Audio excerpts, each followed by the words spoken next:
Nunca se ha encontrado su cuerpo, nunca se ha sabido más de él. Entonces me obsesioné con la historia y dije, pero él era brasileño, ¿por qué le hacen esto en Argentina? ¿No? Digo, estaba metido en política. Y no, descubrí que no.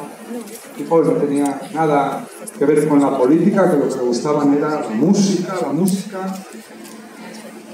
Y bueno, total, me puse a investigar, descubrí que le habían detenido, le habían torturado durante 9 días, que después le habían matado, que después habían tirado el cuerpo al mar, que esto había ocurrido 5 noches antes del golpe, en un momento que Buenos Aires estaba en un estado ya de casi guerra, ¿no? De bombas, de secuestros, de todo este tipo de cosas. Fui a este pianista y dije, qué injusto, ¿no? Qué injusto que este tío con este talento tocando así haya muerto. Qué injusto que se le haya olvidado incluso en Brasil, ¿no? Qué injusto que no haya podido seguir haciendo música y que no se le conozca, ¿no? Y esa es la película que veo.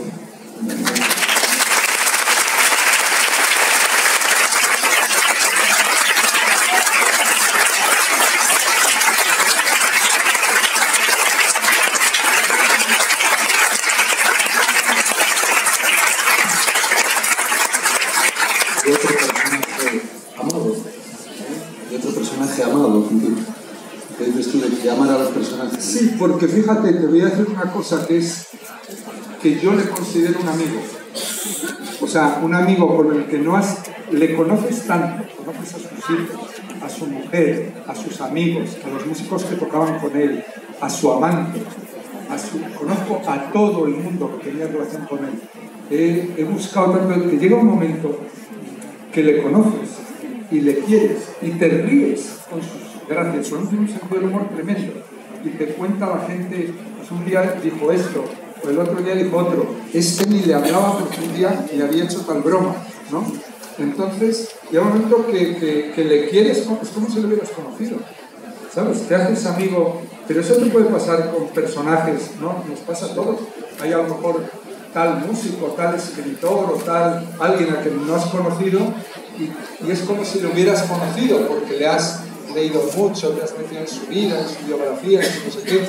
A mí eso hay personajes históricos que yo tengo la sensación de conocerlos, ¿no? Y los quiero como si les conociera, ¿no? Boukine, por ejemplo, pues mira, hay 2 personajes históricos del siglo XVIII francés que son, quizás si tú me dices, tus 2 personajes históricos favoritos, ¿no? Pues yo que sé, hay tantos, ¿no? Puedes decir Shakespeare, Picasso, lo que sea y tal.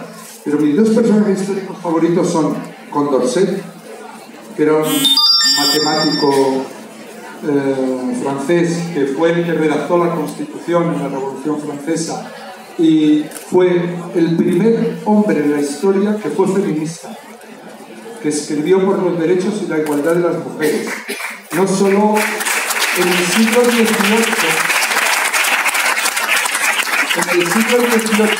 no solo pedía el voto para las mujeres y la igualdad, pedía el derecho a ocupar igualdad en el derecho a ocupar cargos públicos en el siglo XVIII. Escribió de los derechos de los homosexuales a que no debían ser encarcelados, ni se les debería hacer nada salvo que hubiera un delito en la práctica que estaban cometiendo. Escribió contra la esclavitud en una época en que los intereses económicos de Francia estaban en Haití y en muchos sitios relacionados con la práctica de la esclavitud. Escribió el tratado que revolucionó la enseñanza pública, ¿sabes? El primer tratado de la instrucción pública, ¿sabes? Luego, ya muerto él, la República en Francia adoptó las ideas de Condorcet y lo que es la escuela pública en Francia viene de esos escritos de él. Y así podríamos seguir enumerando cosas que uno se asombraría, que aún no las hemos conseguido en el siglo XXI y que este hombre en el siglo XVIII ya estuviera en eso, ¿sabes? Entonces yo, dicho esto, era un niño prodigio de las matemáticas hasta el punto de que D'Alembert, que era el matemático de la época, lo estudió bajo cuando era apenas un adolescente, lo cogió como discípulo y todo eso. Pues yo es un personaje histórico al que amo. Lo amo, porque dio su vida por lo que creía.